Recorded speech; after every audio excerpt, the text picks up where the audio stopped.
another chapter of Charlotte's Web by E.B. White, and this time we're reading chapter 10.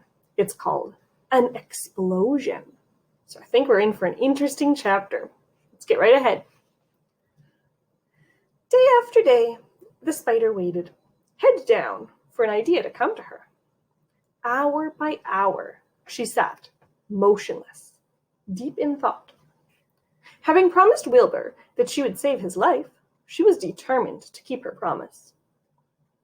Charlotte was naturally patient. She knew from experience that if she waited long enough, a fly would come to her web. But she felt sure that if she thought long enough about Wilbur's problem, an idea would come to her mind. Finally, one morning toward the middle of July, the idea came. Why, how perfectly simple, she said to herself. The way to save Wilbur's life is to play a trick on Zuckerman. If I can fool a bug, thought Charlotte, I can surely fool a man. People are not as smart as bugs. Wilbur walked into his yard just at that moment. What are you thinking about, Charlotte? He asked. I was just thinking, said the spider, that people are very gullible. What does gullible mean? Easy to fool, said Charlotte. That's a mercy, replied Wilbur, and he lay down in the shade of his fence and went to sleep. The spider, however, stayed wide awake, gazing affectionately at him and making plans for his future. Summer was half gone. She knew she didn't have much time. That morning, just as Wilbur fell asleep, Avery Arabelle wandered into the Zuckerman's front yard, followed by Fern. Avery carried a live frog in his hand. Fern had a crown of daisies in her hair. The children ran for the kitchen. Just in time for a piece of blueberry pie, said Mrs. Zuckerman. Look at my frog, said Avery, placing the frog on the drain board and holding out his hand for pie. Take that thing out of here, said Mrs. Zuckerman. He's hot, said Fern. He's almost dead, that frog. He is not, said Avery. He lets me scratch him between the eyes. The frog jumped and landed in Mrs. Zuckerman's dishpan full of soapy water. You're getting your pie on you, said Fern. Can I look for eggs in the hen house, Aunt Edith? Run outdoors, both of you, and don't bother the hens. It's getting all over everything, shouted Fern. His pie is all over his shirt. Come on, frog, cried Avery. He scooped up his frog. The frog kicked, splashing soapy water onto the blueberry pie. Another crisis, groaned Fern. Come on, let's swing in the swing, said Avery. The children ran to the barn. Mr. Zuckerman had the best swing in the county. It was a long piece of heavy rope tied to a beam over the north doorway. At the bottom end of the rope was a big fat knot to sit on. It was arranged so that you could swing without being pushed. You climbed a ladder to the hayloft, then, holding the rope, you stood at the edge, looked down, and were scared and dizzy. Then you put your legs around the knot so it acted like a seat. Then you got up all your nerve, took a deep breath, and jumped. For a second, you seemed to be falling to the barn floor far below. But then suddenly, the rope would begin to catch you, and you would sail through the barn door, going a mile a minute, with wind whistling in your eyes and ears and hair. Then you would zoom upward into the sky and look up at the clouds, and the rope would twist, and you would twist and turn with the rope. Then you would drop down, down, down out of the sky, and come sailing back into the barn, almost into the hayloft. Then sail out again, not quite so far this time. Then in again, not quite so high. Then out again, then in again, then out, then in. And then you jump off and fall down and let somebody else try it. Mothers for miles worried about the Zuckerman's swing. They feared some child would fall off, but no child ever did. Children always hang on to things tighter than their parents think they will. Avery put the frog in his pocket and climbed to the hayloft. The last time I swang in this swing, I almost crashed into a barn swallow, he yelled. Take the frog out, ordered Fern. Avery straddled the rope and jumped. He sailed through the front door, frog and all, and into the sky, frog and all. And he sailed back into the barn. Your tongue is purple, screamed Fern. So is yours, cried Avery, sailing out again with the frog. I have hay inside my dress. It itches, called Fern. Well, scratch it, yelled Avery as he sailed back. It's my turn, said Fern. Jump off.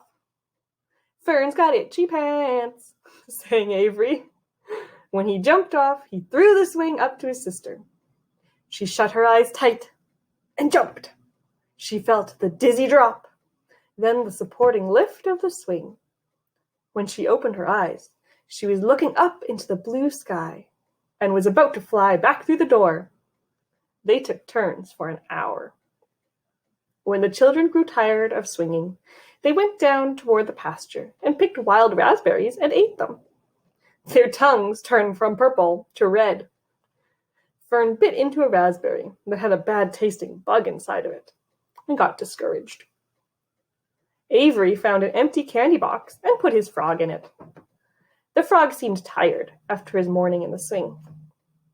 The children walked slowly up toward the barn. They, too, were tired and hardly had enough energy to walk. Let's build a tree house, suggested Avery. I want to live in a tree with my frog. I'm going to visit Wilbur, Fern announced. They climbed the fence into the lane and walked lazily toward the pig pen. Wilbur heard them coming and got up. Avery noticed the spider web, and coming closer, he saw Charlotte. Hey, look at that big spider, he said. It's tremendous. Leave it alone, commanded Fern. You've got a frog. Isn't that enough? That's a fine spider, and I'm going to capture it, said Avery. He took the corner off the candy box. Then he picked up a stick. I'm going to knock that old spider into this box, he said. Wilbur's heart almost stopped when he saw what was going on. This might be the end of Charlotte if the boy succeeded in capturing her. You stop it, Avery, cried Fern. Avery put one leg over the fence of the pig pen. He was just about to raise his stick to hit Charlotte when he lost his balance. He swayed and toppled and landed on the edge of Wilbur's trough. The trough tipped up and came down with a slap. The goose egg was right underneath. There was a dull explosion, pop, as the egg broke, and then a horrible smell. Fern screamed. Avery jumped to his feet. The air was filled with terrible gases and smells from the rotten egg.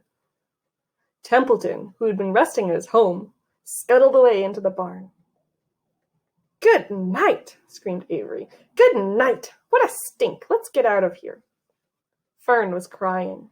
She held her nose and ran toward the house. Avery ran after him, holding his nose. Charlotte felt greatly relieved to see him go. It had been a narrow escape. Later on that morning, the animals came up from the pasture. The sheep, the lambs, the gander, the goose, and the 7 goslings. There were many complaints about the awful smell, and Wilbur had to tell the story over and over again about how the Arble boy had tried to capture Charlotte, and how the smell of the broken egg drove him away just in time. It was that rotten goose egg that saved Charlotte's life, said Wilbur. The goose was proud of her share in the adventure. I'm delighted that little egg never hatched, she gabbled. Templeton, of course, was miserable over the loss of his beloved egg. But even he couldn't resist boasting. It pays to save things, he said in a surly voice. He's proud of it. A rat never knows when something is going to come in handy. I never throw anything away. Well, said one of the lambs, this whole business is all well and good for Charlotte, but what about the rest of us? The smell is unbearable. Who wants to live in a barn that is perfumed with rotten egg? Ugh. Don't worry, you'll get used to it, said Templeton. He sat up and pulled wisely at his long whiskers, then crept away to pay a visit to the dump. When Lurvy showed up at lunchtime, carrying a pail of food for Wilbur, he stopped short a few paces away from the pig pen. He sniffed the air and made a face. What in thunder? He said, setting the pail down. He picked up the stick that Avery had dropped and pried the trough up. Ugh, rats, he said. Phew! I should have known a rat would make his nest under this trough. How I hate rats. And Lurvy dragged Wilbur's trough across the yard and kicked some dirt into the rat's nest, burying the broken egg and all of Templeton's other possessions. Then he picked up the pail. Wilbur stood in the trough, drooling with hunger.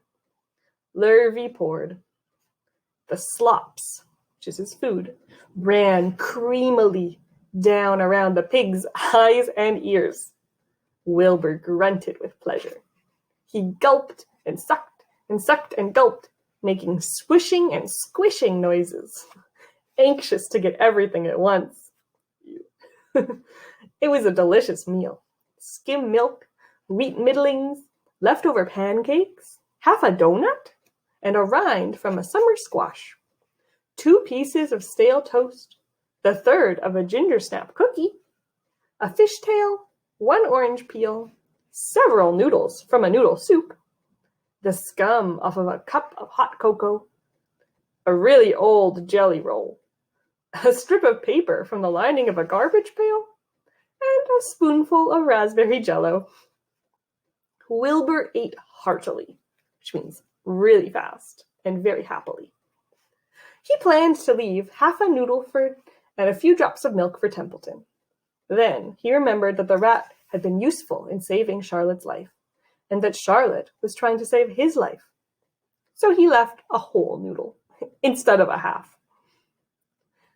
Now that the broken egg was buried, the air cleaned and the barn smelled good again. The afternoon passed, and evening came. Shadows lengthened. The cool and kindly breath of evening entered through the doors and windows. On her web, Charlotte sat moodily, eating a horsefly and thinking about the future. After a while, she stirred herself. She got up. She descended to the center of the web, and there she began to cut some of her lines. She worked slowly, but steadily, while the other creatures drowsed. None of the others, not even the goose, noticed that she was at work. Deep in his soft bed, Wilbur snoozed. Over in their favorite corner, the goslings whistled a nightly song. Charlotte tore a section out of her web, leaving an open space in the middle. Then she started weaving something to take the place of the threads she had removed. When Templeton got back from the dump around midnight, the spider was still at work. That's the end of chapter 10, The Explosion. I didn't think that the egg was going to explode. I wonder if anyone predicted that. I don't think so, but that's okay. It's all right to get predictions wrong. For our next chapter, you have a little bit of a hint about something that might happen in the next chapter. What do you think Charlotte is doing with her web? What do you think she's going to do in the space in the middle that she cut out? So she has a web out here, but she left an open space in the middle. Your predictions for next time can tell me, what do you think she's doing with her web? Make sure you check your old prediction, make a new prediction for next time, and I can't wait to see what you all think Charlotte did. And when we read our next chapter, we'll get to find out what she actually did. I hope you enjoyed it. I thought that was kind of a funny chapter. And I will see you next time. Bye.